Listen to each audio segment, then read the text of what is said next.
जय गुरु जी संगत जी।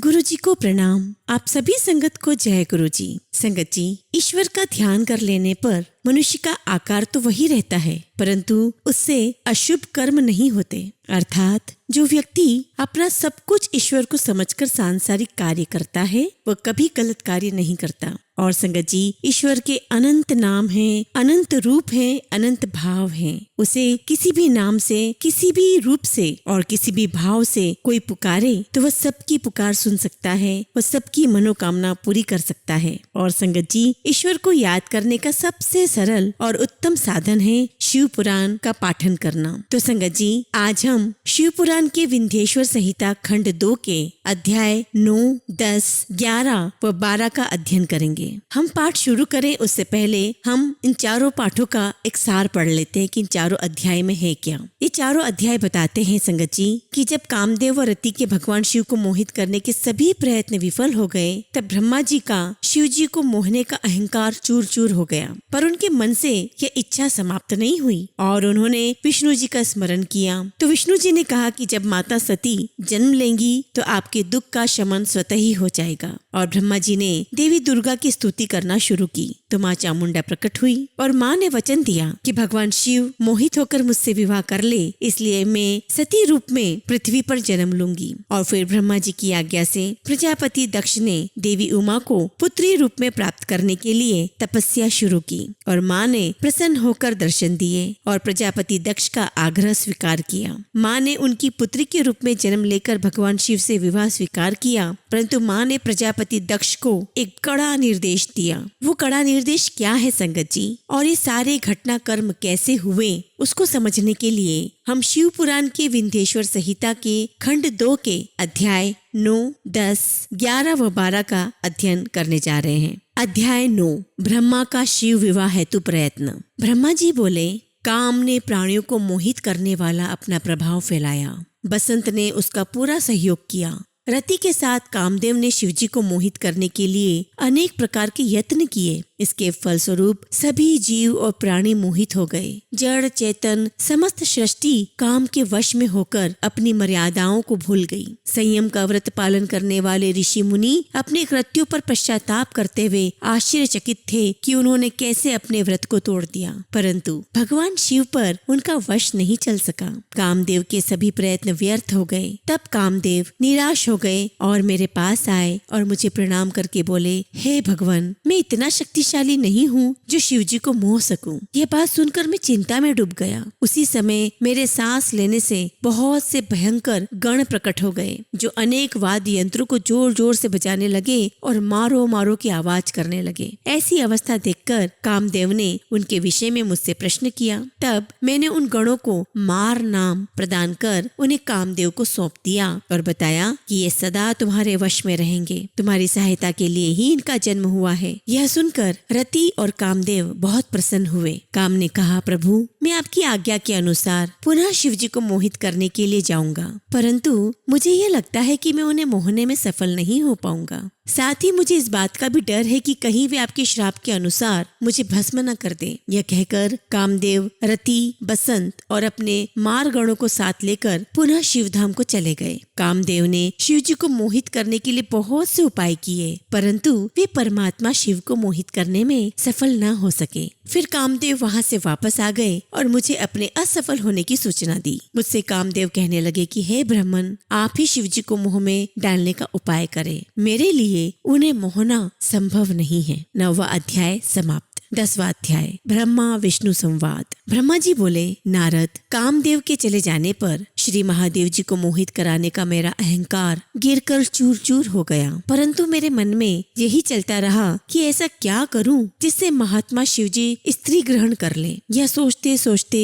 मुझे विष्णु जी का स्मरण हुआ। उन्हें याद करते ही पीताम्बर धारी श्री हरि विष्णु मेरे सामने प्रकट हो गए। मैंने उनकी प्रसन्नता के लिए उनकी बहुत स्तुति की। तब विष्णु जी मुझसे पूछने लगे कि मैंने उनका स्मरण किस उद्देश्य से किया था। यदि तुम्हें कोई दुख या कष्ट है तो कृपया मुझे बताओ, आओ, मैं इस दुख को मिटा दूंगा। तब मैंने उनसे कहा, हे केशव, यदि भगवान शिव किसी तरह पत्नी ग्रहण कर ले अर्थात विवाह कर ले तो मेरे सभी दुख दूर हो जाएंगे, मैं पुनः सुखी हो जाऊंगा। मेरी ये बात सुनकर भगवान मधुसूदन हंसने लगे और मुझ लोक सृष्टा ब्रह्मा का हर्ष बढ़ाते हुए बोले, हे ब्रह्मा जी, मेरी बातों को सुनकर आपके सभी भ्रमों का निवारण हो जाएगा। शिव जी ही सबके कर्ता और भर्ता हैं। वे ही इस संसार का पालन करते हैं, वे ही पापों का नाश करते हैं। भगवान शिव ही पर ब्रह्म, परेश, निर्गुण, नित्य, अनिर्देश्य, निर्विकार, अद्वितीय, अनंत और सबका अंत करने वाले हैं। वे सर्वव्यापी हैं। तीनों गुणों को आश्रय देने वाले ब्रह्मा, विष्णु और महेश नाम से प्रसिद्ध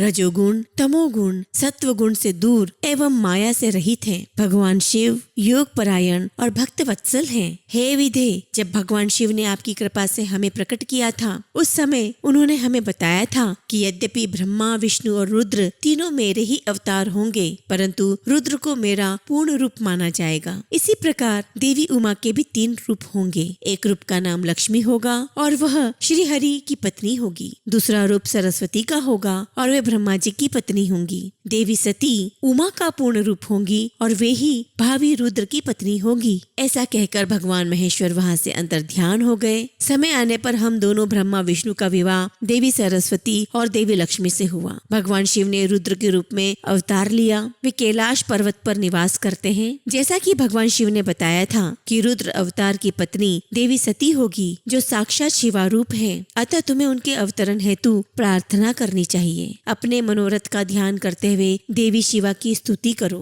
वे देवेश्वरी प्रसन्न होने पर तुम्हारी सभी परेशानियां और बाधाओं को दूर करेगी। इसलिए तुम सच्चे हृदय से उनका स्मरण कर उनकी स्तुति करो। यदि शिवा प्रसन्न हो जाएगी तो वे पृथ्वी पर अवतरित होंगी। वे इस लोक में किसी मनुष्य की पुत्री बनकर मानव शरीर धारण करेंगी। तब वे निश्चय ही भगवान रुद्र का वरण कर उन्हें पति रूप में प्राप्त करेगी। तब तुम्हारी सभी इच्छाएं अवश्य ही पूर्ण होंगी। अतएव तुम प्रजापति दक्ष को यह आज्ञा दो कि वे तपस्या करना आरंभ करें। उनके तप के प्रभाव से ही पार्वती देवी सती के रूप में उनके यहाँ जन्म लेंगी। देवी सती ही महादेव को विवाह सूत्र में बांधेंगी। शिवा और शिवजी दोनों निर्गुण और परम ब्रह्म स्वरूप हैं और अपने भक्तों के पूर्णतः अधीन हैं। वे उनकी इच्छा अनुसार कार्य करते हैं। और ऐसा कहकर भगवान श्री हरि विष्णु वहाँ से अंतर ध्यान हो गए। उनकी बातें सुनकर मुझे बड़ा संतोष हुआ, क्योंकि मुझे मेरे दुखों और कष्टों का निवारण करने का उपाय मालूम हो गया था। 10वां अध्याय समाप्त।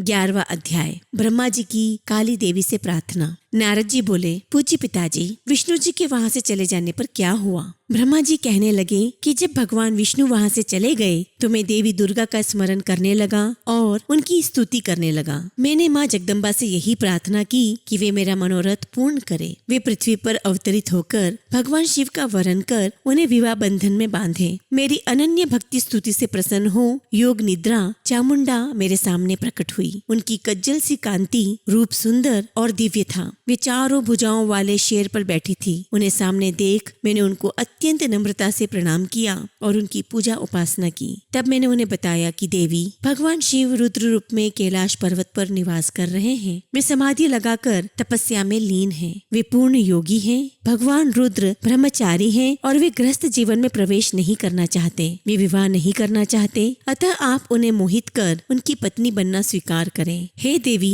स्त्री के कारण ही भगवान शिव ने मेरा मजाक उड़ाया है और मेरी निंदा की है। इसलिए मैं भी उन्हें स्त्री के लिए आसक्त देखना चाहता हूँ। देवी, आपके अलावा कोई भी इतना शक्तिशाली नहीं है कि वह भगवान शंकर को मोह में डाले। मेरा आपसे अनुरोध है कि आप प्रजापति दक्ष के यहाँ उनकी कन्या के रूप में जन्म ले और भगवान शिव का वरण कर उन्हें गृहस्थ आश्रम में प्रवेश कराएं। देवी चामुंडा बोली, हे ब्रह्मा, भगवान शिव तो परम योगी हैं। भला उनको मोहित करके तुम्हें क्या लाभ होगा? इसके लिए तुम मुझसे क्या चाहते हो? मैं तो हमेशा से ही उनकी दासी हूँ। उन्होंने अपने भक्तों का उद्धार करने के लिए ही रुद्र अवतार धारण किया है। ये कहकर वे शिव जी का स्मरण करने लगी। फिर वे कहने लगी कि यह तो सच है कि कोई भगवान शिव को मोह माया के बंधनों में नहीं बांध सकता। इस संसार में कोई भी शिव जी को मोहित नहीं कर सकता और मुझ में भी इतनी शक्ति नहीं है कि मैं उन्हें उनके कर्तव्य पथ से विमुख कर सकूं। फिर भी आपकी प्रार्थना से प्रसन्न होकर मैं इसका प्रयत्न करूंगी ढूंढूंगी जिससे भगवान शिव मोहित होकर विवाह कर ले। मैं सती रूप धारण कर पृथ्वी पर अवतरित होंगी। यह कहकर देवी वहां से अंतर्ध्यान हो गई। 11वां अध्याय समाप्त। 12वां अध्याय दक्ष की तपस्या। नारद जी ने पूछा, हे ब्रह्मा जी, उत्तम व्रत का पालन करने वाले प्रजापति दक्ष ने तपस्या करके देवी से कौन सा वरदान प्राप्त किया और वे किस प्रकार दक्ष की कन्या के रूप में जन्मी? ब्रह्मा जी बोले, हे नारद, मेरी आज्ञा पाकर प्रजापति दक्ष क्षीर सागर के उत्तरी तट पर चले गए। वे उसी तट पर बैठकर देवी उमा को अपनी पुत्री के रूप में प्राप्त करने के लिए उन्हें हृदय से स्मरण करते हुए तपस्या करने लगे। मन को एकाग्र कर प्रजापति दक्ष दृढ़ता से कठोर व्रत का पालन करने लगे। उन्होंने 3000 दिव्य वर्षों तक घोर तपस्या की। वे केवल जल और हवा ही ग्रहण करते थे। तत्पश्चात देवी जगदम्बा ने उन्हें प्रत्यक्ष दर्शन दिए। कालिका देवी अपने सिंह पर विराजमान थी। उनकी श्यामल कांति व मुख अत्यंत मोहक था। उनकी 4 भुजाएं थी। वे एक हाथ में वरद, दूसरे हाथ में अभय, तीसरे में नीलकमल और चौथे हाथ में खड्ग धारण किए हुए थी। उनके दोनों नेत्र लाल थे और केश लंबे व खुले हुए थे। देवी का स्वरूप बहुत ही मनोहारी था। उत्तम आभा से प्रकाशित देवी को दक्ष और उनकी पत्नी ने श्रद्धा पूर्वक नमस्कार किया। उन्होंने देवी की श्रद्धा भाव से स्तुति की। दक्ष बोले, हे जगदम्बा, भवानी, कालिका, चंडिके, महेश्वरी, मैं आपको नमस्कार करता हूँ। मैं आपका बहुत आभारी हूँ जो आपने मुझे दर्शन दिए। हे देवी, मुझ पर प्रसन्न होइए। ब्रह्मा जी ने कहा, हे नारद, देवी जगदम्बा ने स्वयं ही दक्ष के मन की इच्छा जान ली थी। वे बोली, दक्ष, मैं तुम्हारी तपस्या से बहुत प्रसन्न हूँ। तुम अपने मन की इच्छा मुझे बताओ। मैं तुम्हारे सभी दुखों को अवश्य दूर करूंगी। तुम अपनी इच्छा अनुसार वरदान मांग सकते हो। जगदम्बा की यह बात सुनकर प्रजापति दक्ष बहुत प्रसन्न हुए और देवी को प्रणाम करने लगे। दक्ष बोले, हे देवी, आप धन्य हैं। आप ही प्रसन्न होने पर मनोवांछित फल देने वाली हैं। हे देवी,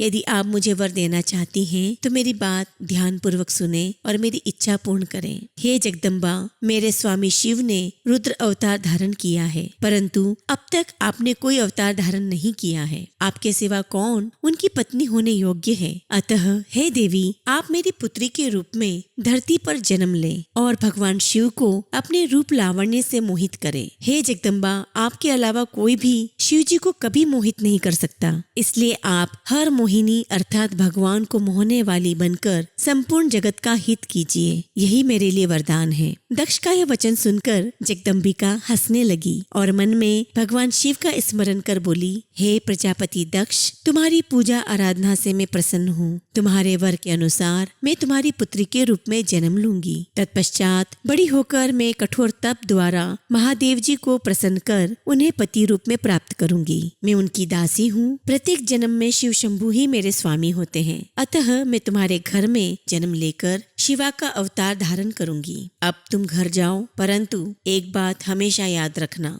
जिस दिन तुम्हारे मन में मेरा आदर कम हो जाएगा, उसी दिन मैं अपना शरीर त्याग कर अपने स्वरूप में लीन हो जाऊंगी। यह कहकर देवी जगदम्बिका वहां से अंतर्ध्यान हो गई तथा प्रजापति दक्ष सुखी मन से घर लौट आए। जय गुरुजी, शुक्राना गुरुजी।